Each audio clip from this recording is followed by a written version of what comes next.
Hello everyone.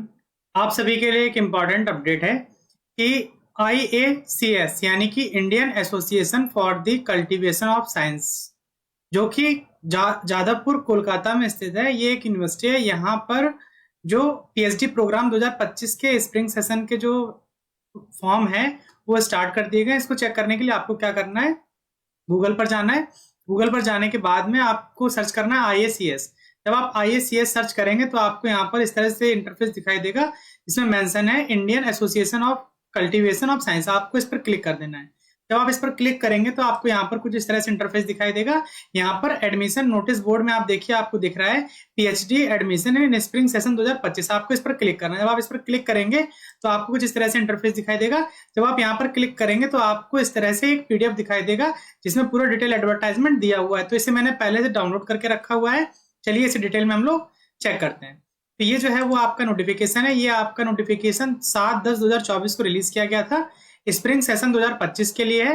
Application are invited for regular full time PhD student to the PhD programme in spring semester of 2025 under different schools, namely applied and interdisciplinary sciences, biological science, chemical science, material science, mathematical and computational sciences and physical sciences of IACS। ये एक deemed university है, जैसे कि मैं आपको पहले बता चुका हूँ।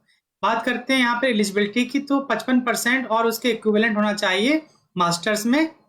Is mandatory for general candidate. जो जनरल कैंडिडेट है उनको 55% या उसके इक्विवेलेंट होना चाहिए मास्टर में। While for SC ST OBC की जो नॉन क्रीमी लेयर होते हैं, या फिर जो डिफरेंशियली एबल्ड होते हैं, या जिसको बोले फिजिकली हैंडीकैप और अदर कैटेगरी, उनको 50% मार्क्स होना जरूरी है मास्टर में। अदरवाइज वो यहाँ पे फॉर्म को अप्लाई नहीं कर पाएंगे। Minimum eligibility criteria as per UGC rules, qualification and eligibility requirement for each school are given separately.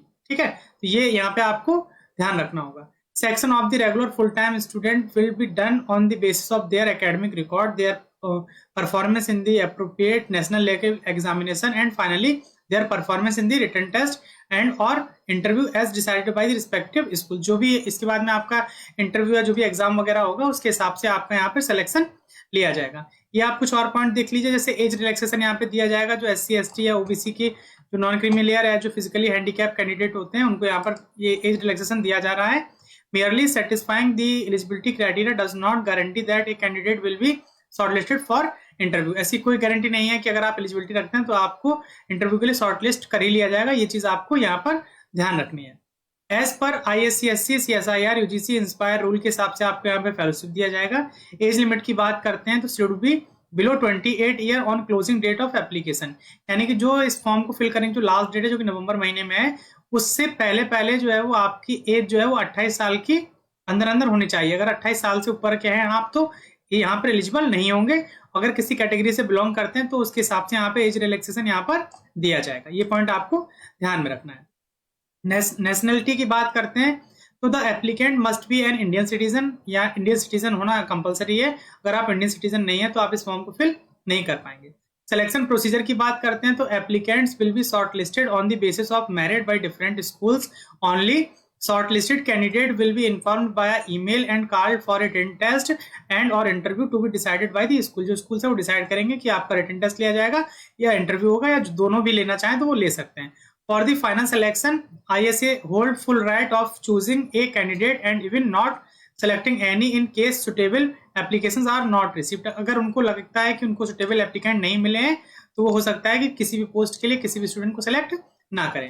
Vacancies given for each school are based on number of position available in the individual research group. इसके teacher के पास में कितनी vacancies हैं उसके हिसाब से यहाँ पर आपका सिलेक्शन होगा।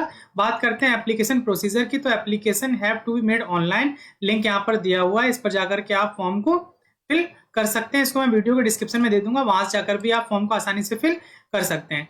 एनी क्वेरीज में भी सेंड टू दी। अगर आपकी कोई क्वेरी है तो आप यहाँ पर ईमेल ID दिया हुआ है, इस पर आप अपनी क्वेरी को मेल कर सकते हैं और जितना जल्दी हो सकता है वो आपको रिप्लाई करने की कोशिश करेंगे। तो detail of online application and its procedure are given in the IACS website. Exact date and time to be admission test or interview for each school will be announced on the IACS website। जो आपका test कब होना है, interview कब होना है, वो website पर बाद में डिक्लेयर कर दिया जाएगा। फॉर्म को फिल करने की जो लास्ट डेट है वो 17 नवंबर रखी गई है, यानी कि उससे पहले पहले आपको फॉर्म को फिल कर देना है। जो आपकी इंटरव्यू की टेंटेटिव डेट है वो 2 से 13 दिसंबर के बीच में होगी, which is subject to change according to the decision of IACS, जिसको वो अपने हिसाब से चेंज भी कर सकते हैं। और फर्दर इंफॉर्मेशन दिस रिगार्ड, यहाँ पे इनका फोन नंबर दिया हुआ है, एक्सटेंशन नंबर दिया हुआ और ईमेल आईडी दिया हुआ। अगर आपको कोई क्वेरी तो आप यहाँ पर मेल करके या कॉल करके रिजॉल्व कर सकते हैं। एप्लीकेशन एग्जामिनेशन फीस की बात करते हैं तो इस फॉर्म को फिल करने के लिए जो नॉर्मल कैंडिडेट हैं जनरल कैटेगरी के उनको 1200 रुपए, इसके अलावा जो SC और ST के कैंडिडेट हैं उनको 600 रुपए पे करना है। जनरल और OBC के जो कैंडिडेट हैं उनको 1200 रुपए पे करना है। Will have to transfer electronically to the account, यहाँ पे अकाउंट नंबर दिया हुआ है, इस अकाउंट में आपको पे करना है। State bank of India Jadavpur university branch code दिया हुआ है, IFSC कोड दिया हुआ है, इस पर आपको जो पेमेंट है वो आपको करनी है। मोड ऑफ पेमेंट का हो सकता है, तो यहाँ पे जो आपका मोड ऑफ पेमेंट है वो या तो डायरेक्ट NEFT कर सकते हैं ऑनलाइन बैंकिंग फैसिलिटी के द्वारा, या फिर by depositing the amount at any SBI counter having CVS facility, तो आप इस हिसाब से यहाँ पर पेमेंट कर सकते हैं। Fees to be paid during admission, आपको एडमिशन के टाइम पे कितना फीस पे करना होगा, तो आपको 1 टाइम एडमिशन फीस देनी है जो कि आपकी यहाँ पर रहने वाली है 15,000 रुपए, एंड कॉशन डिपॉजिट जो है वो आपका 10,000 के आसपास रहने वाला है, ये आपको पे करना होगा during time of admission. The rest of annual fees for the first year to be paid within 6 months from the date of joining. The fees structure and timeline for payment of fee for the subsequent year are given at the IACS website. कितनी fees रहेगी वो यहाँ website पर mention किया हुआ है, आप जाकर के विजिट करके देख सकते हैं। स्कॉलरशिप की बात करते हैं तो all regular PhD student who join are eligible for scholarship from IACS, CSIR, UGC, inspire as per the rule. Date of Details of PhD position and qualification and eligibility detail of different schools are given below. तो यहाँ पर देखिए अलग अलग school हैं, जैसे schools of applied and interdisciplinary sciences, SAIS short form में बोला गया। ठीक है, हमारा जो स्कूल है वो बायोलॉजिकल साइंसेज है, तो स्कूल ऑफ बायोलॉजिकल साइंसेज की बात करते हैं तो यहाँ पर आपका सीरियल नंबर दिया, उसके बाद आपका रिसर्च एरिया दिया हुआ है, सब्जेक्ट कोड दिया है और एसेंशियल क्वालिफिकेशन क्या होनी चाहिए वो यहाँ पर पूरा मेंशन कर दिया। जैसे फॉर एग्जांपल के रूप में मैं आपको बता दूं, molecular biology of DNA topoisomerase topo, DNA damage response and development of therapeutic of breast cancer, इसकी टोटल यहाँ पे वैकेंसीज जो है वो 01 है। और MSc in any branches biological sciences, essential qualification में zoology, physiology, molecular biology, microbiology, biochemistry, biotechnology या इसके अलावा कुछ और भी है, with mandatory individual fellowship form NET JRF, CSI और DBT JRF, अगर इनमें से कोई भी JRF है तो आप यहाँ पर एलिजिबल हैं। वहीं बायोलॉजिकल फिजिक्स की 2 सीट्स हैं, होस्ट पैथोजन इंटरेक्शन में 3 है, जिसमें आपका मांगा क्या है MSc in biology with net या गेट क्वालिफिकेशन है, तब भी आप यहाँ पे अप्लाई कर सकते हैं। रोल ऑफ एनवायरनमेंट और neuronal cell network formation and activity, total 4 seat है। MSc in chemistry biophysics with individual fellowship from NET JRF, CSIR और UGC DBT JRF, तो आप यहाँ पे अप्लाई कर सकते हैं। Splicing mechanism in eukaryotic cell, cytoskeleton in mitochondrial dynamics, इसमें टोटल 5 है, इसका जो कोड है वो 5 है। Nano medicine and drug delivery in therapeutics, इसका कोड नंबर जो है वो आपका 6 है। शायद मैंने ऊपर यहाँ पे सीट्स की बात की तो ये सीट्स नहीं है, ये सब्जेक्ट कोड है, तो इसको आपको ध्यान में रखना होगा।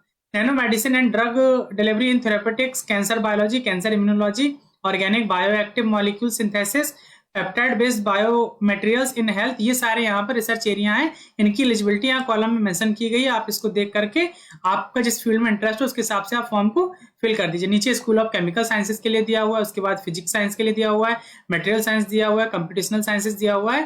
ठीक है, तो इस तरह से ये पूरी डिटेल यहाँ पर मेंशन की हुई है। इस PDF को मैं अपने टेलीग्राम ग्रुप पर अपलोड कर दूंगा, वहां से जाकर के आप अपनी एलिजिबिलिटी के हिसाब से चेक कर लीजिए और आप जिसमें भी एलिजिबल हैं उसके हिसाब से आप इस फॉर्म को फिल कर दीजिए। अगर आपको ये वीडियो पसंद आया हो और अगर आपको लगता है कि आपके किसी फ्रेंड को रिक्वायरमेंट है तो आप उसे शेयर कर दीजिए। अगर अभी तक आपने इस चैनल को सब्सक्राइब नहीं किया हुआ तो चैनल को सब्सक्राइब कर लीजिए, ताकि फ्यूचर में आने वाले वीडियोस के अपडेट्स आपको मिलते रहें। जल्दी हम मिलेंगे किसी नए अपडेट के साथ में, तब तक के लिए हमारे साथ जुड़े रहिए। धन्यवाद।